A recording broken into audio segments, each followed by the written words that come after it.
নিজের করা প্রথম ওভারেই দুর্দান্ত বোলিং করেছেন মুস্তাফিজুর রহমান। নিজের করা প্রথম ওভারেই উইকেট তুলে নিয়ে নিজের যাত্রী নিয়েছেন বাংলাদেশি এই ক্রিকেটার। তাই তো প্রশংসায় ভাসাতে ভুল করেননি ধারাভাষ্যকক্ষ থেকে শুরু করে সবাই।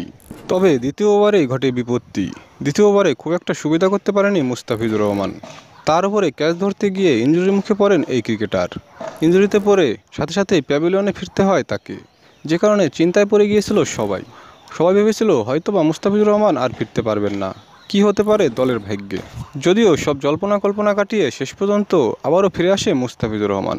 ফিরে এসে দুর্দান্ত বোলিং করে আবারও উইকেট তুলে নেয়, যে কারণে খুশি ছিল সবাই।